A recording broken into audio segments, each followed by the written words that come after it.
Amen. Nous allons donc commencer avec notre thème du jour, à savoir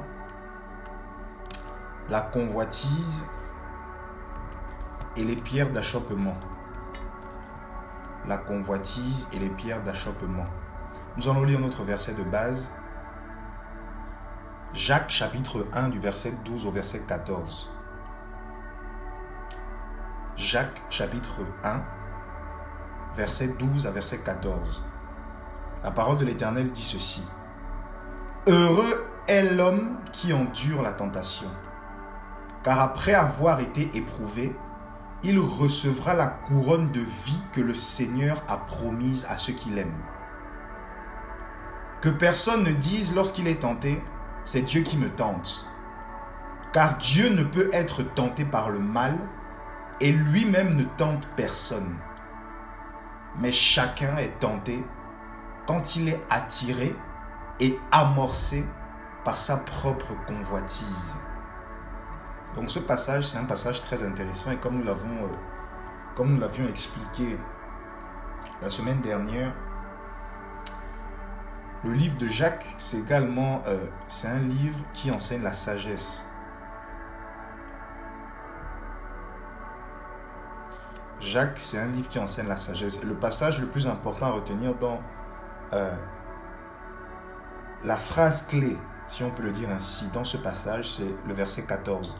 Mais chacun est tenté quand il est attiré et amorcé par sa propre convoitise. Donc ce qui est très intéressant dans ce passage, déjà au premier abord, mes chers frères et sœurs, c'est que on voit deux actions. La première action, c'est être tenté. C'est être attiré. Et la deuxième action, c'est être amorcé. Donc, être attiré et être amorcé par sa propre convoitise provoque la tentation. Je répète, être attiré et être amorcé par sa propre convoitise, c'est cela qui entraîne la tentation. Parce que qu'est-ce que ça veut dire être amorcé? Être amorcé, ça veut dire que le désir part de ton cœur. Le désir part de toi-même. Donc c'est très important de comprendre ça déjà parce que nous allons définir ce qu'est la convoitise. Parce que c'est très important de comprendre ce qu'est exactement la convoitise. Et nous allons définir la convoitise. Et nous allons mettre je pense que l'une des choses importantes déjà dans un premier temps, c'est de commencer à comprendre la différence qu'il y a entre la jalousie et la convoitise. Parce que parfois, nous pouvons avoir tendance à croire que la jalousie et la convoitise sont la même chose. Et là, nous allons bien comprendre que ce sont deux choses différentes. Donc, définition de la convoitise. La convoitise, c'est quoi? Désir de posséder et de jouir d'une chose qui, le plus souvent, appartient à autrui ou est plus ou moins interdite. Désir de posséder et de jouir d'une chose qui le plus souvent appartient à autrui ou est plus ou moins interdite. C'est très intéressant et même moi-même lorsque je préparais ce thème, j'ai vu dans la définition le terme interdite et c'est très intéressant. C'est très important et très intéressant à chaque fois de voir les définitions des termes. Donc on voit que dans la convoitise, il y a le fait que la chose peut appartenir à autrui, c'est-à-dire à quelqu'un d'autre. Et d'un autre côté, il y a le fait que la chose peut être interdite. Donc c'est très important. Et définition de la jalousie. La jalousie, c'est quoi? C'est un sentiment hostile qu'on éprouve en voyant un autre jouir d'un avantage qu'on ne possède pas ou qu'on désirerait posséder seul. Et les synonymes de la jalousie sont l'envie. Et comme synonyme de la convoitise, on a l'avidité. Donc, déjà, de base, posons la différence. Comprenons que la convoitise et la jalousie sont deux choses différentes. La jalousie, c'est un sentiment, en fait. La jalousie, c'est un mauvais sentiment déjà de base. Bon, la parole de l'Éternel dit que l'Éternel est un Dieu jaloux, c'est vrai. Mais quand la parole de l'Éternel dit que l'Éternel est un Dieu jaloux, ça veut dire quoi? Ça veut dire que Dieu veut seulement notre cœur. Il ne veut pas partager avec un autre Dieu. Parce que comme on sait, il y a plusieurs dieux, il y a plusieurs seigneurs. Bon, on ne va pas revenir dessus. On a déjà assez répété ça à maintes reprises. Mais la jalousie, de base, c'est un sentiment hostile. Après, on peut tourner ça dans tous les sens. Mais je voulais faire ressortir la différence entre la convoitise et la jalousie. La convoitise, c'est un désir de possession. La convoitise, c'est un désir de possession. C'est un désir ardent de posséder quelque chose qui appartient à quelqu'un d'autre ou qui est interdit. Si on peut synthétiser ça comme cela. Et la jalousie, c'est un mauvais sentiment en fait. C'est un sentiment hostile qu'on éprouve en voyant quelqu'un d'autre jouir d'un avantage qu'on ne possède pas ou qu'on désirerait posséder seul. Donc très important de poser la différence déjà entre la jalousie et la convoitise. Maintenant, définition biblique de la convoitise. L'Éternel lui-même nous donne la définition de la convoitise dans Deutéronome chapitre 5 au verset 21. Deutéronome chapitre 5 au verset 21, la parole de l'Éternel dit ceci. Tu ne convoiteras point la femme de ton prochain et tu ne désireras point la maison de ton prochain, ni son champ, ni son serviteur, ni sa servante, ni son bœuf, ni son âne, ni aucune chose qui soit à ton prochain. Donc nous voyons très clairement, encore une fois de plus, que la convoitise est axée, en tout cas dans cette première définition de la convoitise concerne ce que notre prochain possède et que nous n'avons pas. Ce que notre prochain a, mais que nous n'avons pas. C'est ça, c'est cela la convoitise. Alors, dans la Bible, on a plusieurs cas de convoitise. Et tu peux aller sur Google, tu peux faire tes recherches et tu peux voir qu'il y a plusieurs exemples de convoitise avec différents personnages bibliques. Mais en l'espèce, ce matin, nous retenons la convoitise de Akan. Et dans ce cas, parce que notre première partie, c'est quoi? C'est les types de convoitise. Donc là, nous sommes dans la convoitise. Première partie, les types de convoitise. C'est pour ça que nous sommes en train de comprendre la convoitise, les tenants et les aboutissants de la convoitise. Donc, Josué chapitre 7 au verset 16. La convoitise de Akan, ce que j'appelle la convoitise matérielle. Parce que selon moi, il y a deux types de convoitise. Comme nous sommes dans les types de convoitise. Premier type de convoitise, première catégorie de convoitise, la convoitise matérielle. Josué chapitre 7. En fait, c'est tout le chapitre 7 du livre de Josué. Je vais lire les passages qui nous intéressent et après je vais résumer. Donc voici le passage qui nous intéresse. Josué chapitre 7, verset 16. La parole de l'Éternel déclare: Josué se leva donc de bon matin et fit approcher Israël selon ses tribus, et la tribu de Juda fut saisie. Et il fit approcher sa maison par homme, et Akan, fils de Carmi, fils de Zabdi, fils de Zérach, de la tribu de Juda, fut saisi. Alors Josué dit à Akan: Mon fils, donne gloire à l'Éternel, le Dieu d'Israël, et rends-lui hommage. Déclare-moi, je te prie, ce que tu as fait, ne me le cache point. Et Akan répondit à Josué et dit: C'est vrai, j'ai péché contre l'Éternel, le Dieu d'Israël, et voici ce que j'ai fait. J'ai vu dans le butin un manteau de chinéar et 200 cycles d'argent et un lingot d'or du poids de 50 cycles. Je les ai convoités et pris. Et voici, ces choses sont cachées dans la terre au milieu de ma tente et l'argent est dessous.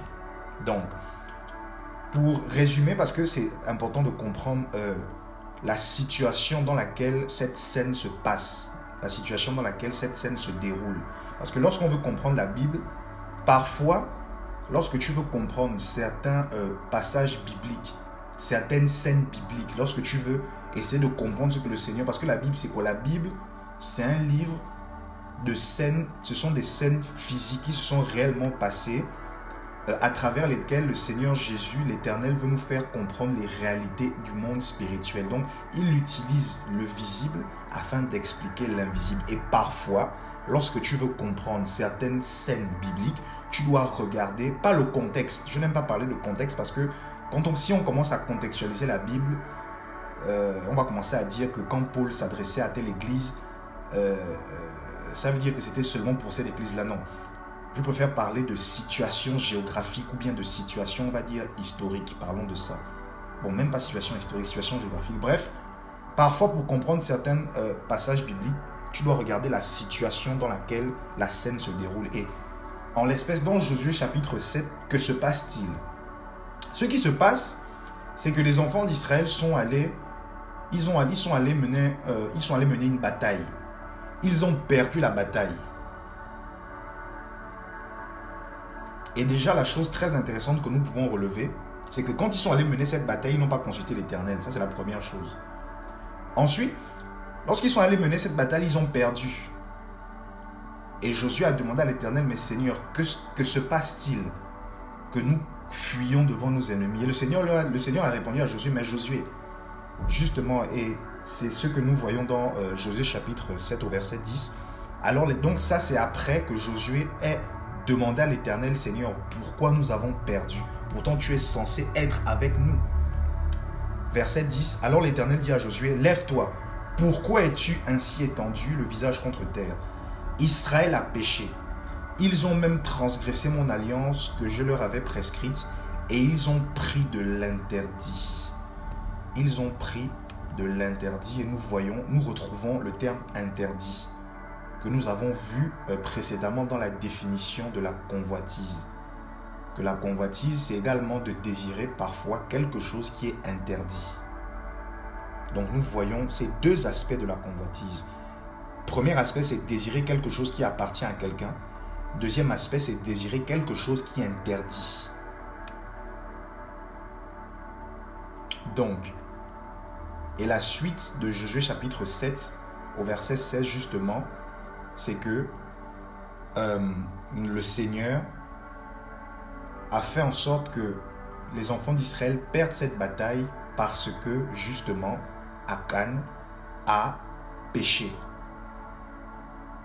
Akan a péché, il a transgressé l'alliance de l'Éternel, il a pris de l'interdit. Et après, nous voyons comment, après à la suite de ça, Akan va mourir. Donc ça, c'est un petit peu le résumé de Josué chapitre 7 sur la convoitise, sur l'histoire de la convoitise de Akan, ce que j'appelle la convoitise matérielle. La convoitise matérielle, pas besoin de s'étaler davantage dessus. La convoitise matérielle, nous tous nous avons compris de quoi il s'agit. Alors donc ça c'est pour la convoitise matérielle. Et on peut également parler de convoitise immatérielle. La convoitise immatérielle. Qu'est-ce que c'est la convoitise immatérielle? La convoitise immatérielle peut se définir selon moi comme le fait de... prenons un exemple. Par exemple, convoiter le poste de quelqu'un d'autre dans une entreprise. Tu convoites le poste de quelqu'un d'autre. Là, on peut parler de convoitise immatérielle. Ou bien, un frère ou une sœur a certaines... on va dire, compétences spirituelles ou certaines aptitudes spirituelles, une certaine affinité avec certaines choses spirituelles, et toi tu convoites cela. La convoitise, c'est pour cela la plupart du temps que beaucoup de pasteurs qui ont bien commencé pourtant, malheureusement, tombent dans ce qu'on appelle la cabale juive. C'est-à-dire tout ce qui est magie blanche, etc., parce qu'ils convoitaient certains dons spirituels qu'ils n'ont pas pu recevoir de l'Éternel. Donc ça, c'est en ce sens qu'on peut parler de convoitise immatérielle. Le fait de convoiter des postes, le fait de convoiter des dons spirituels, le fait de convoiter des choses immatérielles, invisibles, que d'autres personnes ont. Donc ça, c'est concernant la convoitise immatérielle. Et nous avons compris également que cette convoitise, que dans la convoitise, il y a également cette notion d'interdit. Donc la convoitise matérielle et la convoitise immatérielle. Deux types de convoitise selon moi. Ensuite, donc ça c'était pour notre première partie sur la convoitise. Maintenant nous allons passer à notre deuxième partie sur les pierres d'achoppement.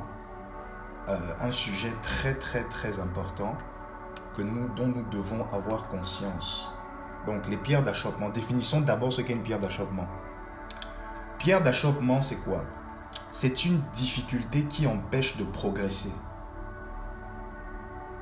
Difficulté qui empêche de progresser. Pierre d'achoppement, c'est une difficulté qui empêche de progresser. Et comme synonyme, nous avons un inconvénient ou un obstacle. Donc c'est très important de comprendre cela. Parce que, concernant la pierre d'achoppement, nous avons deux cas. Le premier cas, c'est que parfois nous-mêmes, nous pouvons être une pierre d'achoppement. C'est-à-dire que, lisons Matthieu chapitre 18 au verset 6.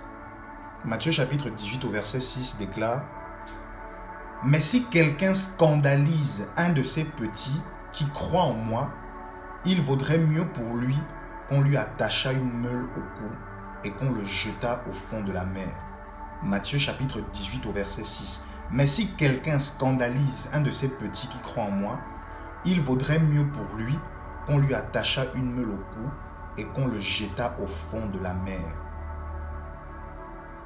Donc parfois nous-mêmes nous pouvons être des obstacles pour nos frères et sœurs. Lisons également 1 Corinthiens chapitre 8 au verset 7. Ensuite je vais donner un exemple plus parlant. 1 Corinthiens chapitre 8 au verset 7. « Mais tous n'ont pas cette connaissance, car quelques-uns, dans l'opinion qu'ils ont encore à présent de l'idole, mangent une chose comme sacrifiée à l'idole. Et leur conscience, étant faible, en est souillée. Or, un aliment ne nous rend pas agréable à Dieu. Car si nous mangeons, nous n'avons rien de plus. Et si nous ne mangeons pas, nous n'avons rien de moins. Mais prenez garde que cette liberté que vous avez ne soit en scandale aux faibles. » Ce passage de 1 Corinthiens chapitre 8 au verset 7 que j'ai lu dans la version Osterval, dans d'autres versions et surtout dans la version anglaise, scandale est remplacé par pierre d'achoppement. Donc quand la Bible dit ne soit en scandale aux faibles, en réalité c'est ne soit une pierre d'achoppement pour les faibles. Et c'est également un passage qui nous enseigne la sagesse parce que, comme nous l'avons toujours expliqué, c'est vrai, nous sommes des chrétiens. Nous fonctionnons, nous ne marchons pas en fonction du regard des autres. Nous sommes libres. Parce que le chrétien, quand tu es un chrétien, tu es libre. Ça, c'est très important également à comprendre. Quand tu es un chrétien, tu es libre. Parce que tu as affranchi de l'Égypte. Tu as affranchi du monde. Tu as reçu la délivrance. Le Seigneur Jésus-Christ t'a délivré de l'Égypte. Parce que lorsque nous sommes dans le monde, lorsque nous ne sommes pas des chrétiens, nous ne sommes pas libres. Certaines personnes pensent que les milliardaires, etc., qui ne sont pas chrétiens, ils ne sont pas libres, ils sont esclaves. Ils sont esclaves du diable, ils sont esclaves du monde. Ils sont esclaves même parfois d'eux-mêmes, de leurs propres désirs ou encore de leurs propres convoitises. Donc, nous sommes libres. Et comme nous l'avons toujours expliqué, c'est vrai, nous sommes libres. Mais ce que le Seigneur veut nous faire comprendre dans 1 Corinthiens chapitre 8 au verset 7, c'est que c'est vrai que nous sommes libres, c'est vrai que nous faisons ce que nous voulons, c'est vrai que nous ne prenons pas en compte le regard des autres, mais ce que nous devons comprendre, c'est qu'en tant que chrétiens, parfois, nous devons éviter de poser certains actes, justement pour ne pas devenir une pierre d'achoppement pour les personnes qui sont encore des bébés spirituels, pour des personnes qui sont encore faibles dans la foi. C'est très important de comprendre cela. Et 1 Corinthiens chapitre 8 au verset 7 parle de quoi? Parle justement des viandes sacrifiées aux idoles. Parle en fait de la nourriture. Parce que parfois, il y a certaines personnes qui disent que les chrétiens ne doivent pas manger le porc. Ça, c'est faux. La parole de l'Éternel, le Seigneur Jésus lui-même est venu terminer cette histoire en disant que ce n'est pas ceux qui entrent dans notre bouche qui nous souillent, mais c'est ceux qui sortent de notre bouche qui nous souillent. Donc, quand on peut manger toutes les viandes possibles et imaginables. Mais ce que le Seigneur veut faire comprendre, c'est que quand tu es, par exemple, avec quelqu'un qui dit qu'il ne mange pas cette viande, quand tu es avec quelqu'un qui te dit que non, je ne mange pas ça, je ne mange pas le porc, par exemple, prenons l'exemple du porc. Toi aussi, tu ne dois pas manger le porc. Parce que déjà, le simple fait qu'il fasse cette réflexion, le simple fait qu'il te dise que mon frère, je ne mange pas le porc, ça te donne déjà son état spirituel. Ça te montre déjà que c'est encore un bébé spirituel, qu'il est encore dans une certaine mentalité. Donc toi, pour ne pas le scandaliser, pour ne pas être une pierre d'achoppement, tu vas dans son sens.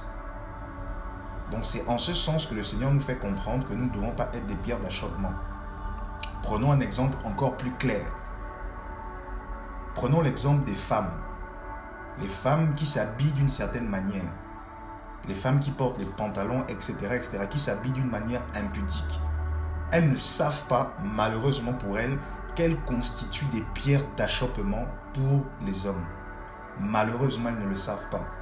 Non seulement elles constituent des pierres d'achoppement pour les hommes, qui, lorsqu'elles vont regarder, lorsque les hommes vont voir la façon dont elles sont habillées, vont voir leur corps à travers cette mauvaise manière de s'habiller, ça va déjà créer de la convoitise en eux, ça va créer de l'envie, ça va créer des mauvaises pensées. Donc c'est en ce sens qu'une femme peut être, à cause de sa façon de s'habiller, une pierre d'achoppement pour les hommes. Mais j'irai même plus loin. Elle peut également être une pierre d'achoppement pour les autres femmes. Pourquoi? Parce que quand elle va s'habiller comme ça, elle va encourager les autres femmes qui vont la voir comme ça à s'habiller comme elle. C'est pour ça que le Seigneur Jésus dit dans Matthieu chapitre 18, verset 6 que nous avons lu tout à l'heure, « Mais si quelqu'un scandalise un de ces petits qui croient en moi, il vaudrait mieux pour lui qu'on lui attachât une meule au cou et qu'on le jetât au fond de la mer. » Ça veut dire que le Seigneur Jésus vous met vraiment en garde contre le fait d'être une pierre d'achoppement. Donc voici un exemple clair, net et précis en quoi nous pouvons être une pierre d'achoppement. Maintenant, nous allons aller encore plus en profondeur concernant les pierres d'achoppement.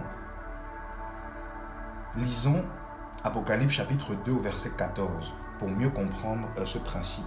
Apocalypse 2, 14, la parole de l'Éternel déclare « Mais j'ai quelque peu de choses contre toi, c'est que tu as là des gens qui tiennent la doctrine de Balaam, qui enseignent à Balak à mettre un scandale devant les enfants d'Israël pour qu'ils mangeassent des choses sacrifiées aux idoles et qu'ils tombassent dans la fornication. » Donc ça c'est maintenant concernant l'ennemi, parce que nous sommes dans un combat spirituel, nous sommes des chrétiens et nous devons comprendre nous devons comprendre les stratégies du diable. Et l'une des stratégies du diable, c'est de créer les conditions de la convoitise. Parce que nous savons dans le livre de Job que le diable connaît le cœur de l'homme. Le diable dit lui-même que je parcours la terre, j'ai parcouru la terre. Le diable connaît le cœur de l'homme. Le diable connaît l'homme depuis les temps anciens. Parce que l'homme... le diable connaît le cœur de l'homme. Le diable sait que l'homme aime convoiter, aime les choses matérielles et même parfois immatérielles, comme nous avons vu tout à l'heure. Donc, c'est en ce sens que parfois, tu vas te retrouver dans des situations dans lesquelles le diable crée les conditions de la convoitise. Et là, qu'est-ce qui s'était passé avec Balak? C'est que Balaam, c'était un prophète qui a enseigné à Balak, c'était un roi païen. Il lui avait demandé, mais comment faire en sorte que les enfants d'Israël pêchent contre leur Dieu? Balaam lui a dit, envoie des femmes, envoie seulement des femmes cananéennes, envoie des femmes étrangères qui vont créer la distraction et qui vont être une occasion de chute pour les enfants d'Israël. Donc c'est en ce sens que parfois dans ton environnement, dans ton entourage, le diable peut mettre des personnes. Il y a deux cas.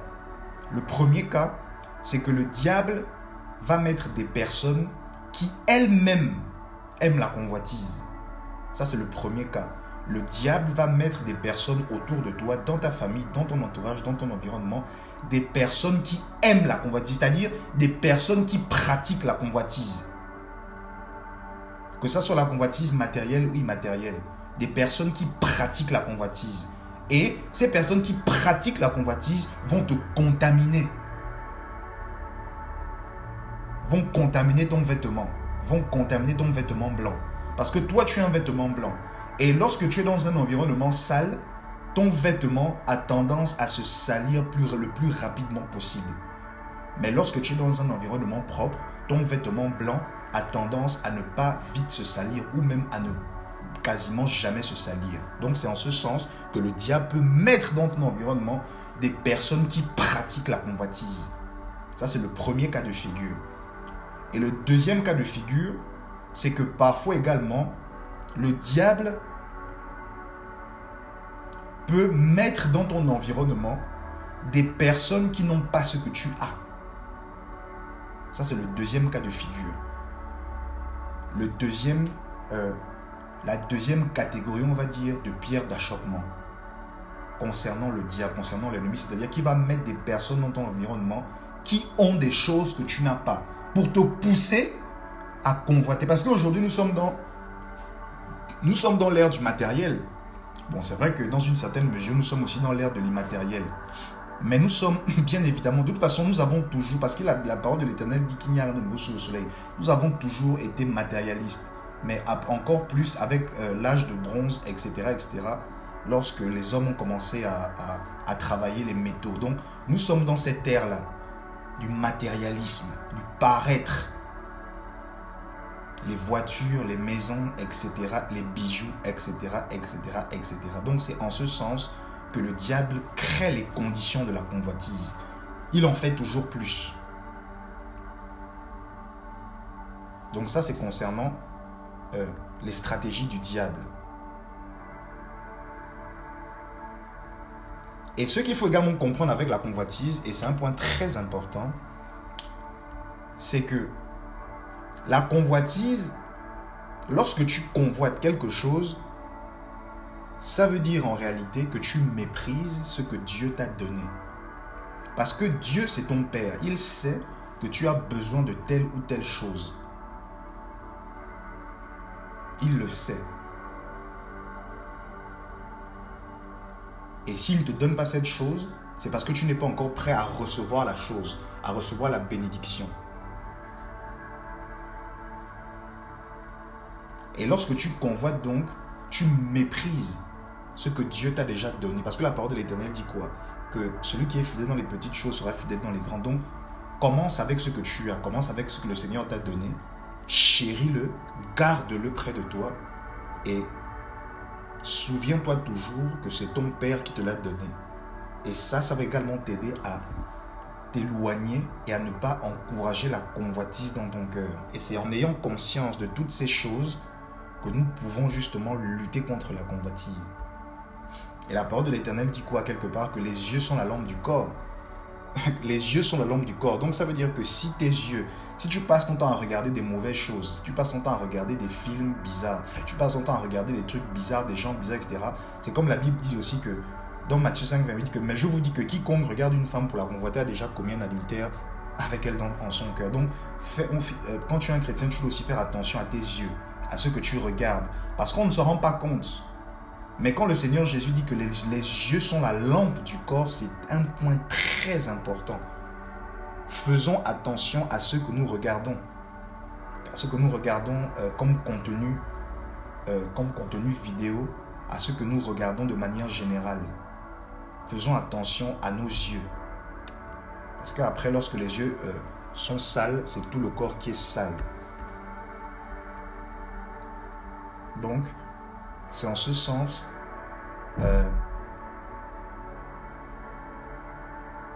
que nous devons faire attention justement à nos yeux. Et le dernier point, et nous allons conclure, nous allons terminer par là, c'est par exemple, prenons un autre exemple concret, parce que c'est toujours important de prendre des exemples concrets pour la compréhension, concernant la convoitise matérielle. Par exemple, les personnes qui prêchent la prospérité, les personnes qui prêchent la prospérité, les faux pasteurs qui prêchent la prospérité, parce que le Seigneur Jésus n'a jamais prêché la prospérité. Les personnes qui prêchent la prospérité ne savent même pas qu'elles encouragent la convoitise, malheureusement. Bon, peut-être qu'il y en a qui le savent, mais c'est triste à dire. Les personnes qui prêchent la prospérité encouragent la convoitise. Donc, vous voyez, c'est en ce sens qu'il faut avoir conscience de tous ces aspects en fait de la convoitise et du principe des pierres d'achoppement. Il y a plusieurs manières. Le diable utilise plusieurs manières. Il utilise également ces faux pasteurs, ces faux prophètes qui prêchent. Parce que, qu'est-ce qui se passe? Lorsqu'un faux homme de Dieu prêche sur la convoitise, prêche sur la prospérité, pardon, il va créer la convoitise dans le cœur des personnes qui sont plus faibles. Il va créer la convoitise. Parce que la personne qui est, par exemple, qui n'a pas d'argent, qui est dans une situation de précarité ou de détresse financière, elle va entendre tous les jours qu'on lui prêche à l'église la prospérité, la prospérité, la prospérité, mais elle va commencer à convoiter ce que ses frères, ce que les autres ont et qu'elle n'a pas. Donc c'est en ce sens aussi, ça c'est un autre exemple qui nous démontre comment le diable crée également la convoitise, parce qu'il a conscience de ça. Et il s'arrange à créer les conditions de la convoitise dans nos vies. Nous avons terminé. Amen.